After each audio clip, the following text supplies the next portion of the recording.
It is no understatement to say that Antarctica is a land of secrets and great mystery. This is Antarctica, nearly 6 million square miles of ice-covered wasteland. With reports of many world leaders curiously convening there in recent years, there's been a renewed rash of rumors running wild about supernatural occurrences, ancient alien civilizations, hollow earth, and even races of human hybrids. The only thing that's clear, though, is that much of what's actually going on in Antarctica has been and continues to be hidden. Will it ultimately remain that way? Here's what we found. Though Antarctica was only officially discovered in modern times since the early 1800s, a curious and tantalizing fragment from a 1513 trade map created by the Ottoman Empire appears to show Antarctica connected to South America and supporting a warm, ice-free coastline with resources to sustain a lot more life. Though experts have, of course, debunked its imaginative suggestions and downplayed its significance ever since. Yet while most have general faith in the map-making of modern experts, it may be significant that the actual satellite images of what officials claim is a fully explored continent are actually composited together in a mosaic with a gaping hole in the middle around the South Pole. This is supposedly the truest picture of Antarctica that we're given, courtesy of the NASA Landsat program, which admittedly continually replaces and edits the composite, including when whiteout strikes. So the question that remains is, are we seeing what's really there? These satellite images are often stunning and give us a photorealistic picture of our planet, but like a video game with convincing graphics, satellite images are still only a representation of what's really there. They have flaws, and like all maps, the images simply aren't the actual territory. That may seem like a nitpicky point, but it's an important distinction to make, especially when we see large portions of what look like painted over or blurred out areas of the continent where bases are supposed to be located.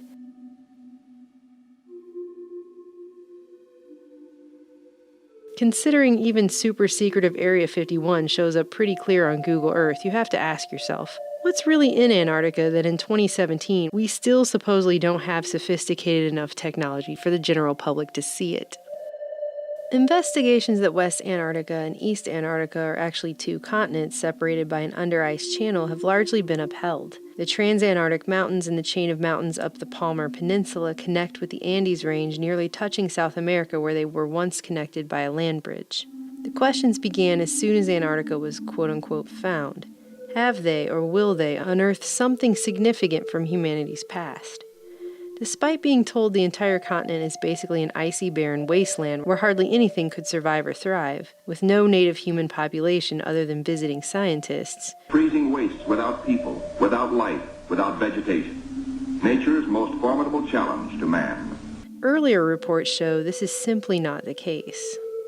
All the way back in 1893, Captain Larson reported discovering petrified wood and worms on Seymour Island, as well as a captivating area with dozens of clay balls placed on top of what looked like pillars, which had the appearance of having been made by the hand of man. But these were later dismissed as basalt that happened to collapse into the appearance of carefully sculpted clay balls on top of pillars.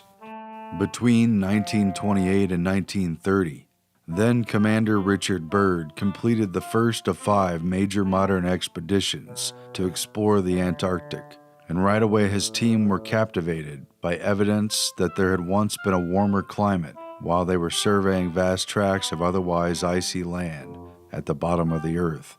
This expedition, which cost $400,000, was financed by Edsel Ford and John D. Rockefeller Jr., among others.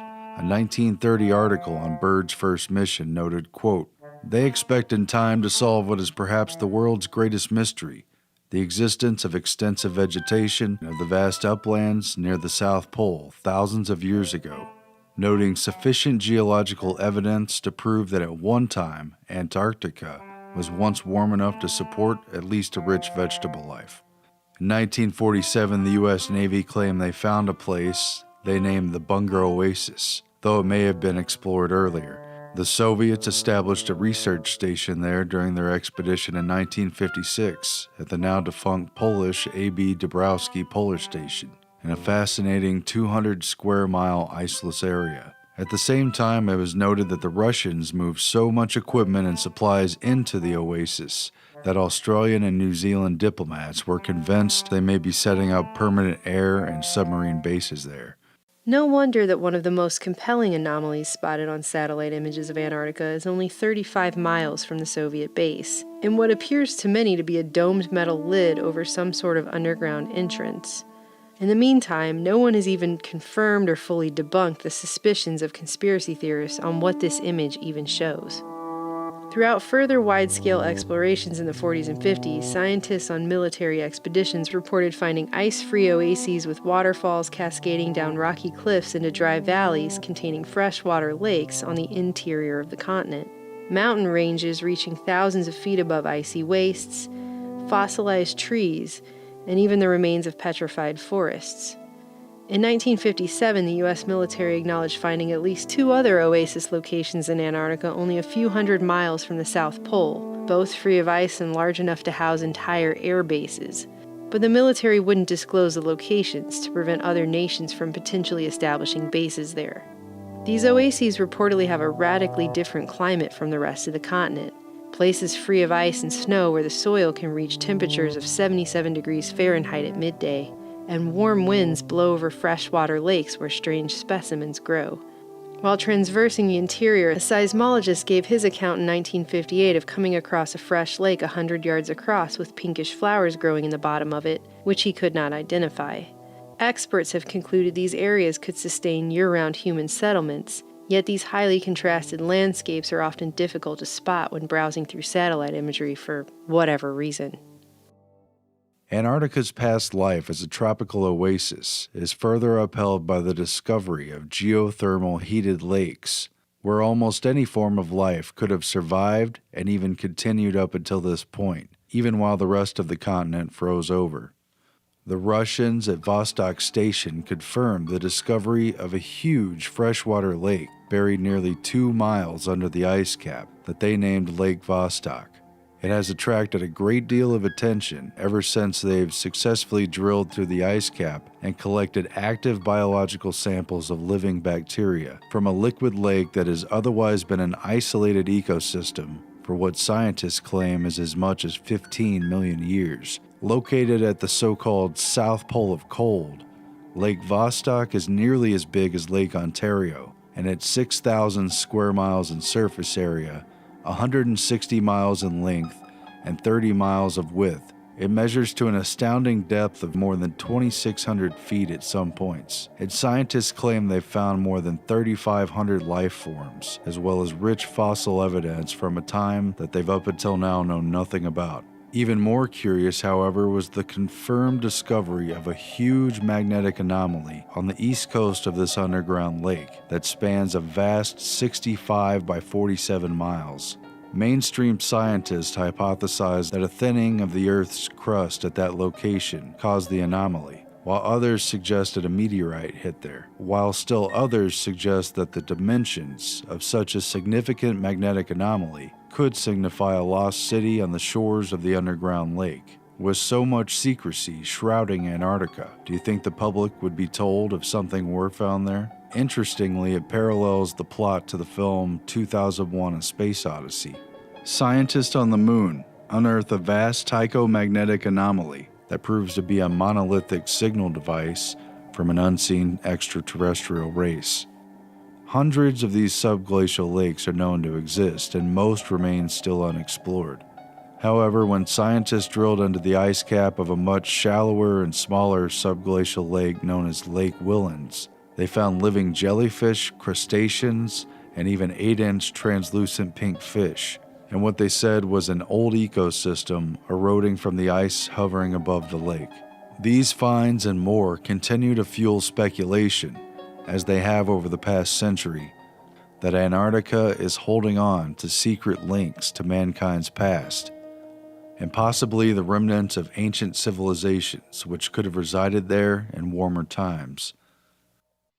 Despite the appearance of being completely peaceful and solely dedicated to international cooperative scientific research, and despite the public being repeatedly told for decades that Antarctica officially holds, quote, no military value, The massive continent and its surrounding islands in the polar region are of great strategic significance. The place doesn't just lay idle and ownerless. And this surrounds perhaps the biggest secret of Antarctica, an open and rather obvious one. The 1959 Antarctic Treaty, signed by a dozen nations that include the U.S., Argentina, Australia, Chile, New Zealand, Norway, Russia, France, and the United Kingdom, put in place the appearance of a harmonious international atmosphere where Cold War hostilities are rejected and peace is permanent. But in reality, major military forces remain embedded there, outwardly serving as the custodians of man's activities on the continent. And it remains true with now 53 signatories.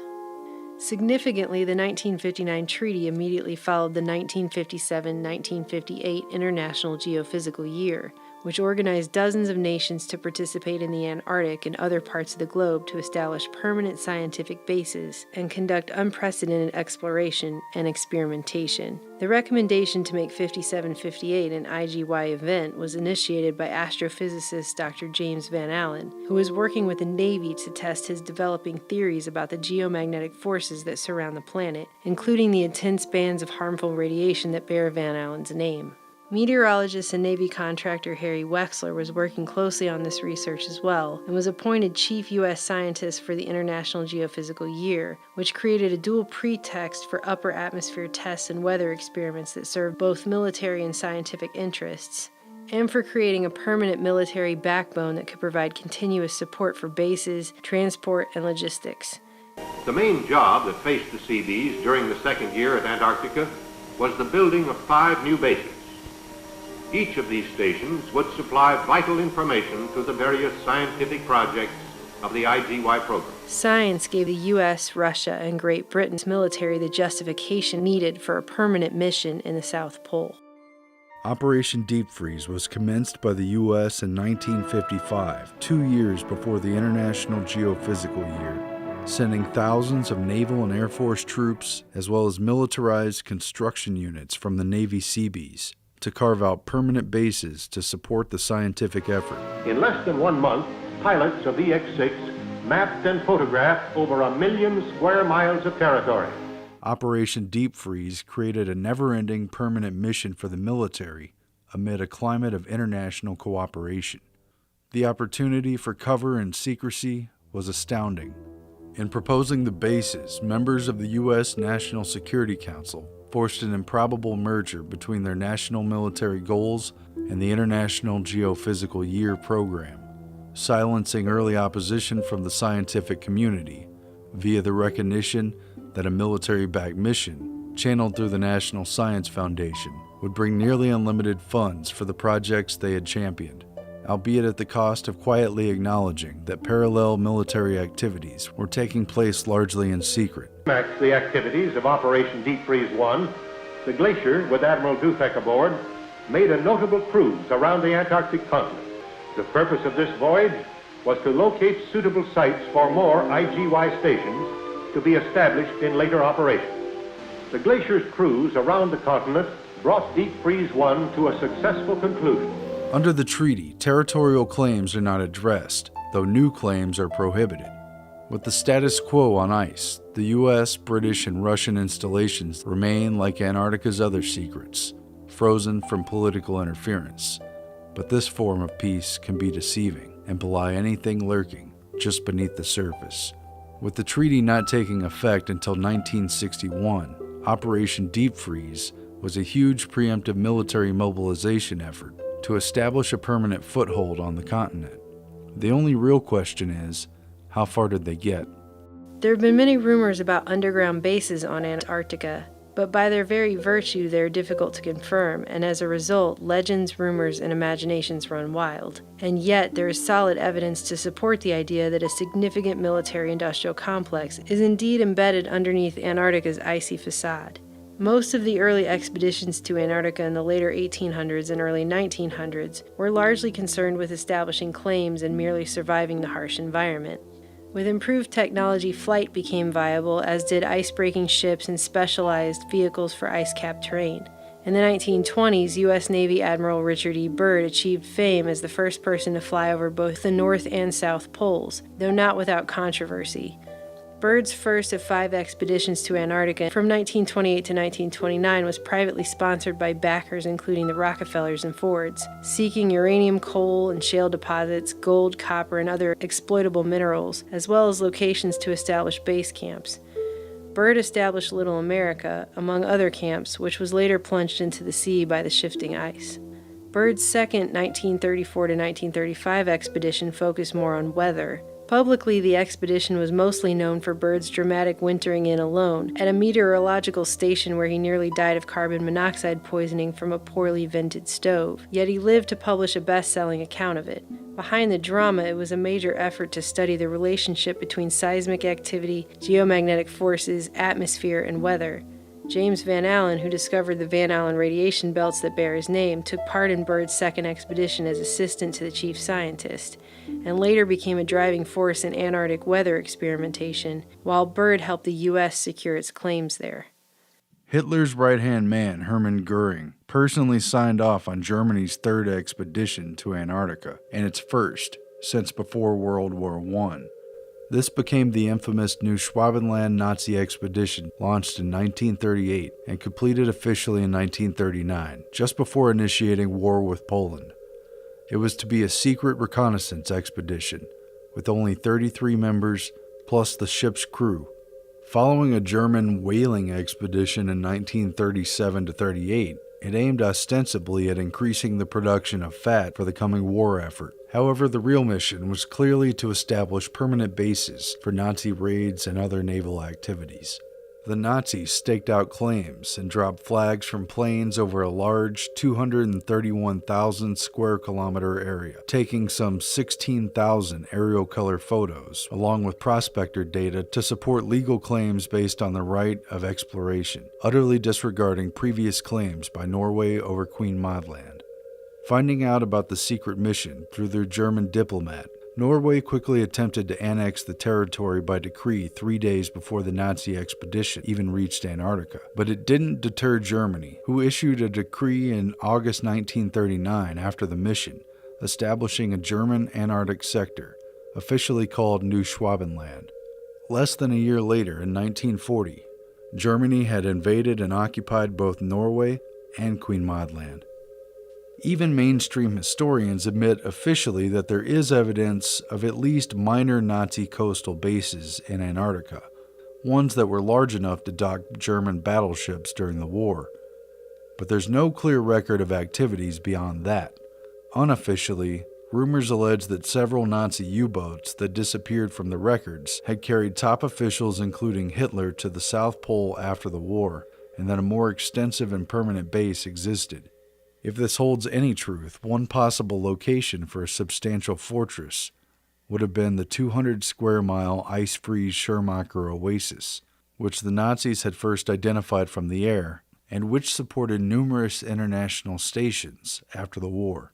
Either way, after their 1938-39 Neuschwabenland expedition commenced, Admiral Byrd was sent to Antarctica from 39 to 40, on a U.S. government-sponsored mission to establish permanent bases, further exploration, and most assuredly to spy on Nazi efforts there. In turn, news of Nazi bases drove support for building more American bases there. Though modern scholars have tried to downplay the existence of Nazi bases, news reports of the time captured the concern, as this article highlights that, quote, the capture of a secret Nazi hideout proves valuable naval bases can be built in ice fields.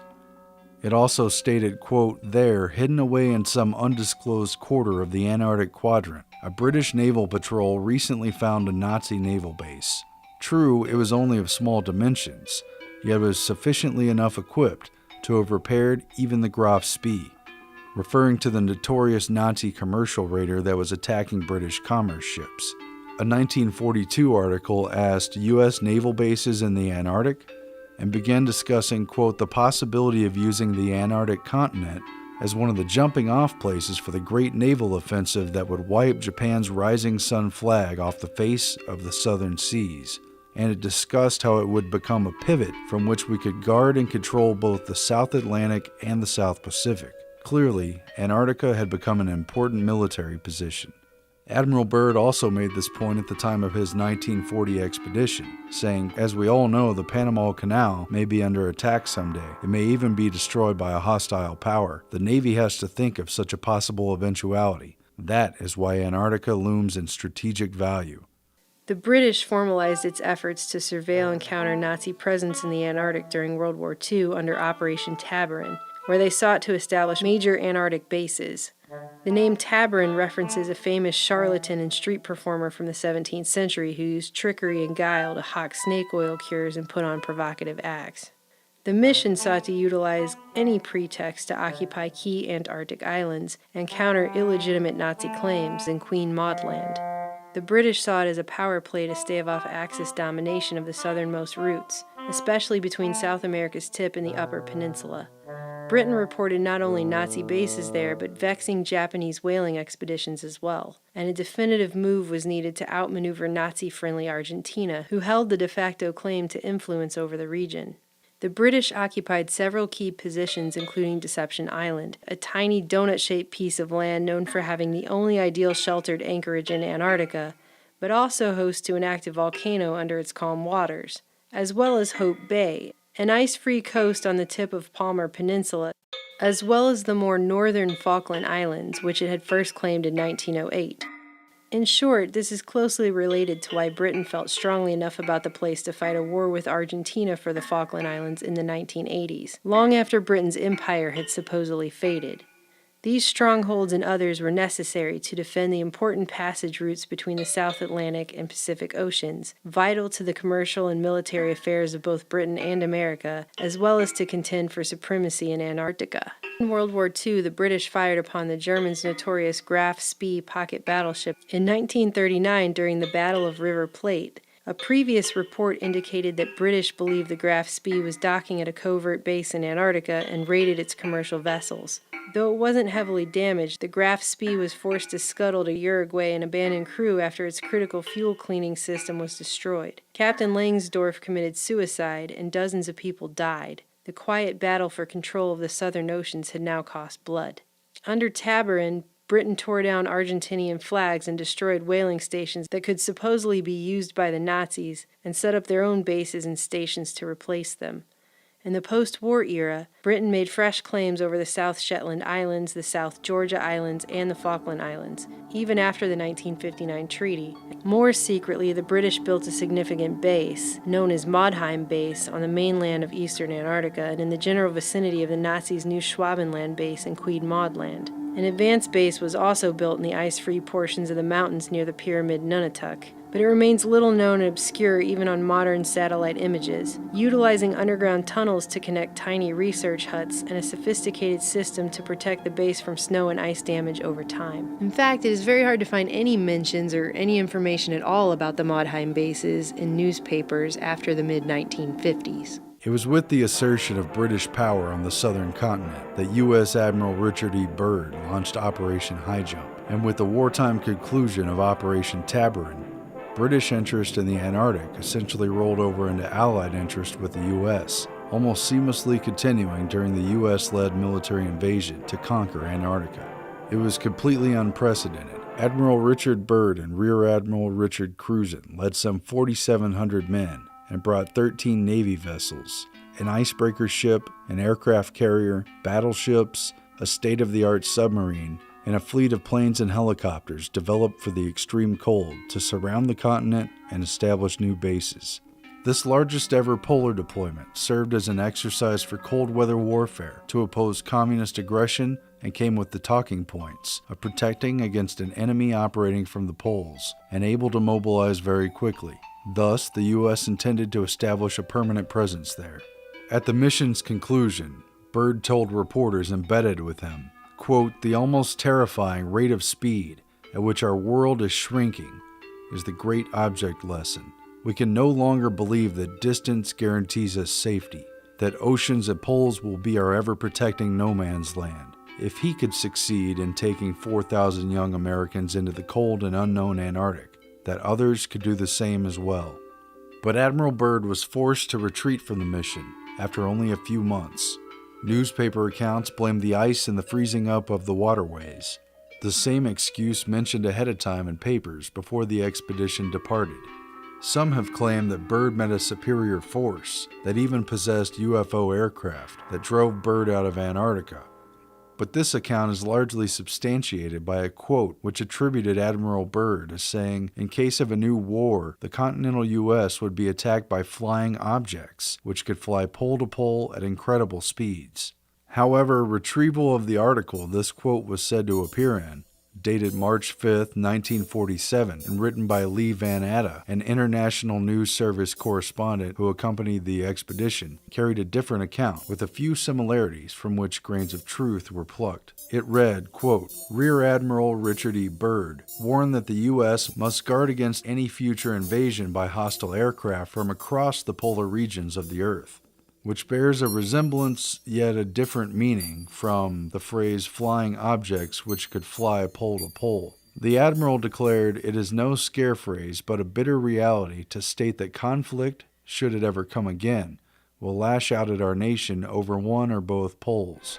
Byrd's warning was couched in the post-war narrative of a Soviet threat, which Byrd used after the war to justify cold weather Cold War training near both poles, which Byrd initially oversaw. Lesser known is the fact that the U.S. followed up the very next year in 1947-48 with Operation Windmill, which continued survey operations and even more significantly furthered the study of electromagnetic effects on weather at the South Pole, though the mission was also aborted early. The U.S. hesitated and backed off from a planned Operation High Jump 2 due to international pressure and suspicion about the militarization of the South Pole. Instead, it opted for the peaceful approach of Operation Deep Freeze that began a few years later in 1955, just ahead of the international treaty. It should be noted, just after World War II, the first nuclear war, that it was mentioned multiple times in the papers that not only was Antarctica a probable source of coal. We've found enough of coal within 180 miles of the South Pole in a great ridge of mountains. It's not covered with snow, enough to supply the whole world for quite a while. But also of vast stores of uranium, which multiple countries, including Britain, were down there in search of. Where that coal is gets 100 below zero in the winter. Well, It was once tropical. So we think there's oil there, and there's evidence, probably uranium there. The year after World War II ended, at the same time papers were quietly announcing in tiny articles buried in their back pages that Antarctica might be hiding large stores of uranium under its ice, a law and diplomacy professor at Tufts College was warning that the new free areas of the world, like Antarctica would become under the 1959 treaty only a dozen years later, should be placed under the control of the United Nations, quote, thereby establishing the first tiny toehold of world government in practice. Professor Leo Gross went on to say that the suspected presence of uranium in Antarctica necessitates the UN to act right away to, quote, start a pool of world government into which the nations could one day jump themselves, as many believe they will have to do before lasting world order can be established. is it any secret? Is there uranium there? That would be the only thing that would be practical to actually go after, I suppose. Everything else would be economically unfeasible, wouldn't it? Well, as we recklessly expend our resources, the time will come when we'll have to go after that stuff down there. Well, you know, I avoided what you said about uranium. I'm not sure about that. I don't want to have the world fighting over the Antarctic. Admiral, is there a competition among other nations to try to get information about Antarctica and possibly to secure some of these resources?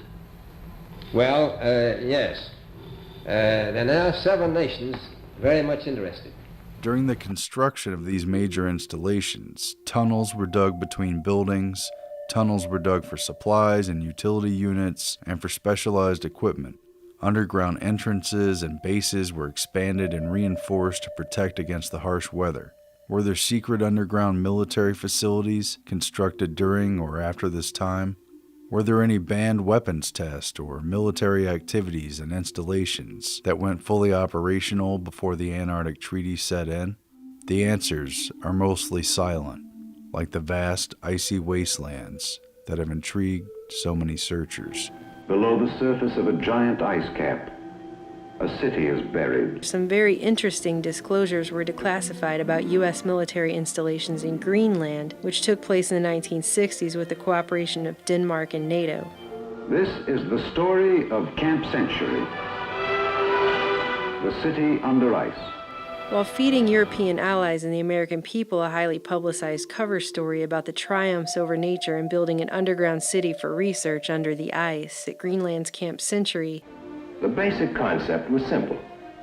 A system of 23 trenches would be dug into the ice cap and then covered with steel arches and snow.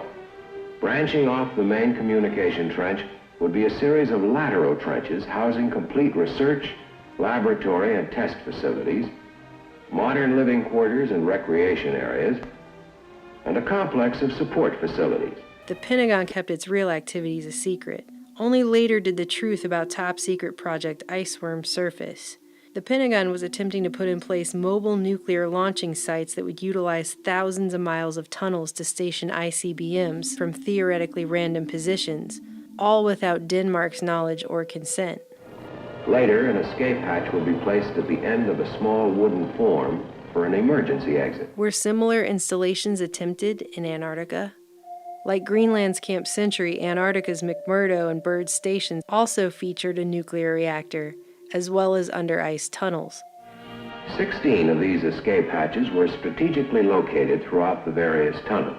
The inconvenient fact is that the U.S. lied to its international allies about nuclear weapon sites in Greenland, so it's fair game to question whether they did the same in the seemingly peaceful and cooperative atmosphere of frigid ice and penguin research. The same questions apply to Admiral Byrd's equally publicized Operation Icebox, a tentative plan to partner with private corporations and bury food surplus in Antarctica. Perhaps it was just another cover for building an extensive underground tunnel system. It was talked about in interviews and papers from the time, but seemingly never materialized. This diagram shows how they can effortlessly dig a continuous trench, then place shipping containers and rebury for long-term storage.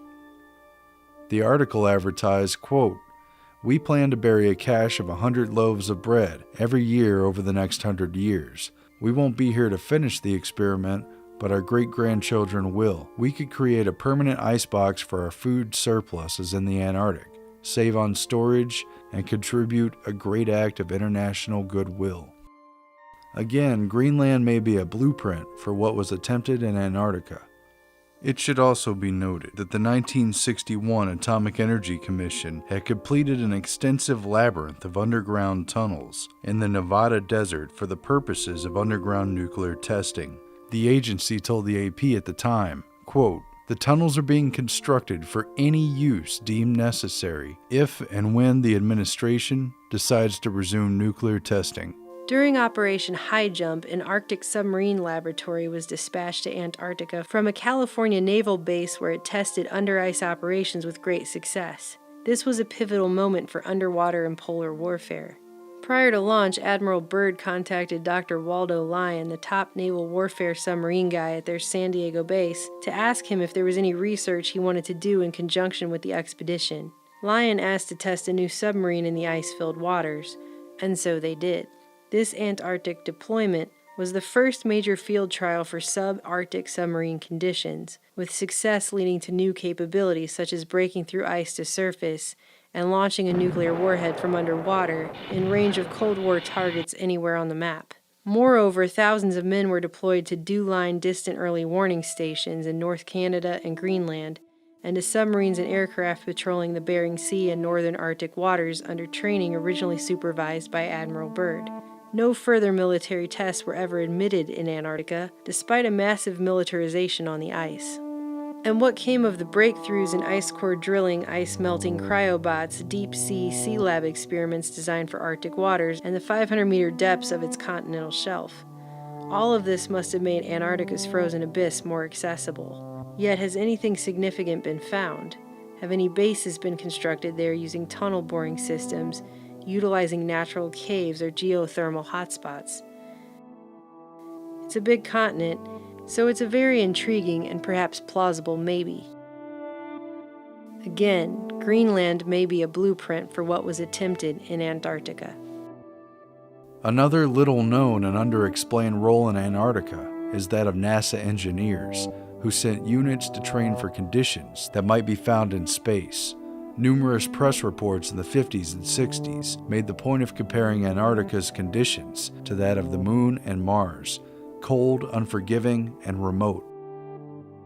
High-ranking officials, including Wernher von Braun, conducted special training missions there, including one to prepare for tunneled underground bases on the Moon, like the ones in Antarctica. Other NASA reports have remarked on the similar mountainous terrain.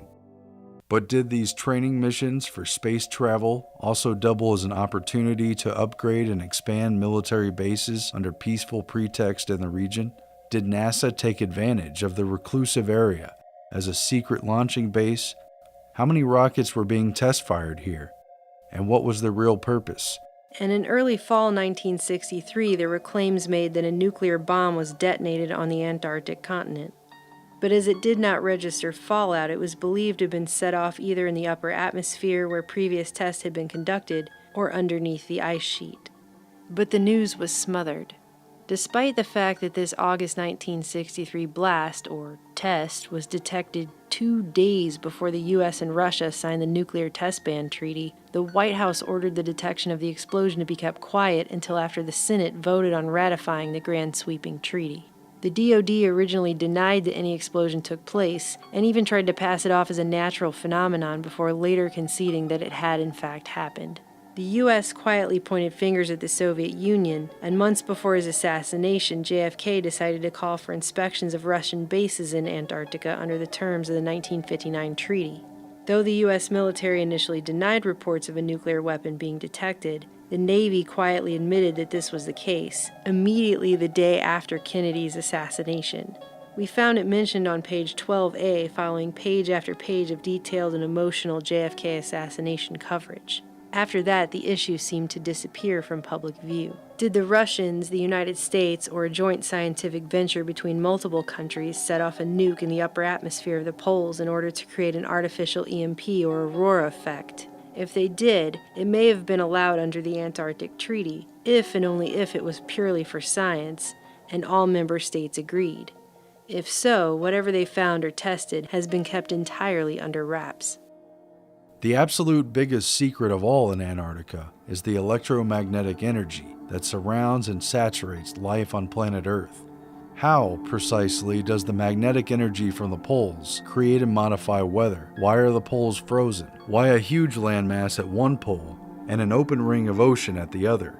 Could the poles shift suddenly, rapidly changing climate and destroying existing life? Could science engineer the artificial melting of the poles in order to extrapolate the riches and resources buried underneath? Scientists, Antarctic explorers, and military figures alike have discussed how weather is made and controlled at the South Pole, along with the accumulation of 90% of the world's ice and 60% of its freshwater reserves, which also controls oxygen content in the atmosphere. And Byrd, among others, has hinted at controlling the weather, something the Navy has always had a deep interest in. They established Camp Sky High, the first upper atmosphere VLF summer station on Antarctica at the base of the Antarctic Peninsula. It carried miles of wires spread out over the ice and sought to stimulate artificial auroral effects that would reciprocate with its conjugate radio site in Quebec, Canada.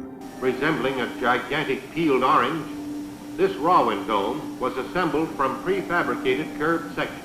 Inside, it contained special equipment used for recording weather conditions. Another building, unusual in its dimensions, was the Aurora Airglow Tower.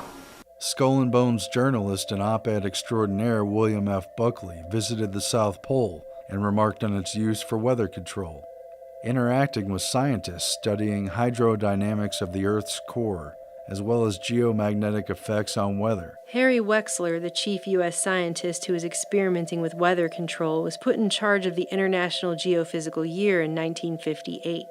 This was the same year that Harry Wexler saw his plans for bombarding the ionosphere with nuclear weapons undergo live tests in the Navy's 1958 Operation Argus, creating an artificial aurora burst hundreds of miles away at magnetic correlates from the firing positions. The Earth itself is a magnet. It acts as a dipole surrounded by a field of magnetic force. We see that the magnetic field extends a great distance from the Earth. Any one of these field lines can be thought of as lying in a shell. Advances in understanding the electromagnetic shield that protects the planet lent themselves to military attempts to manipulate the weather. The Navy confirmed that it could black out satellite and radio communications with high-altitude explosions, eventually creating an EMP. What were their plans at the South Pole? Wexler was deep into this weather manipulation stuff, and leading the 1957 to 58 International Geophysical Year as chief U.S. scientist is very telling of the research objects of Antarctica. In his papers, Wexler had detailed specific designs for planetary-scale manipulation of the Earth's climate using short and long-term radiation and inducing artificial worldwide climate change. Another of his plans was to set off enough hydrogen bombs in the Arctic Circle to melt the ice and increase the world's temperature. Or conversely, Wexler proposed launching a fine powder into equatorial orbit to reduce the Earth's temperature with permanent Saturn-like rings. He also formulated a detailed plan for bombarding the atmosphere with chlorine or bromine and punching a hole in the stratospheric ozone layer, proven to work in military tests, only to oppose the same plan later. Wexler was on a working vacation at the elite Woods Hole Oceanographic Institute with which he was affiliated when he died unexpectedly of a heart attack in 1962 at the young age of 51. Just months earlier, he gave a final speech to Woods Hole titled On the Possibilities of Climate Control, explaining the mechanisms not just to seed a few clouds, but to permanently control the Earth's climate. The terms of the 1959 Antarctic Treaty, barring military activities and preserving the world south of the 60-degree south latitude line for science, does not apply to U.S. Navy operations on the open seas. If any kind of atmospheric heater, HARP device, or SBX-1 radar device, or even a nuclear submarine is used to manipulate or alter weather offshore, there's no jurisdiction over its activities there outside of military doctrine and secret government control. And then there's the totality of it all. Support for international scientific research trumps all other considerations in Antarctica. Or perhaps it has provided the ultimate cover for maintaining a massive, permanent, off-limits continent that is 1.5 times the size of the U.S., and within which they can run black projects away from the prying eyes of almost everyone else on the planet. Between the big push with Operation High Jump in 1946, where at least 190 Americans were left behind to continue operations, on through the next 15 years when the U.S. Navy and Air Force became the de facto custodians of the southern continent, the military took responsibility for at least 5 American permanent research stations with underground facilities, multiple atomic reactors, living quarters, and supply and transport for thousands of scientists around the continent. Great Britain had multiple expeditions to Antarctica during the late 1800s, the early 1900s, in World War I, and with classified operations during World War II, after which they never left, and their actions on the continent during that time are even less publicized. Russia, then the Soviet Union, has maintained permanent residence down there since World War II as well. And again, in the spirit of international scientific cooperation, Antarctica never saw the Cold War the rest of the world lived in fear of for decades. We're told the whole place is one big global community, where scientists from every nation get together and sing Kumbaya and do science while war is a non-existent concept. We were promised enough coal to power the world for decades, enough food to feed the whole world stored freshly down there for 100 years, shorter flight routes, and a new spot for tourism. While you can go there if you have enough money for the ridiculously expensive tickets to visit the very edges or to take a flight that never lands, or special permission from a treaty country granted for scientific purposes, the majority of humans on this planet will never get to go to Antarctica in their lifetimes. Why not? The real reason is not just to protect the penguins.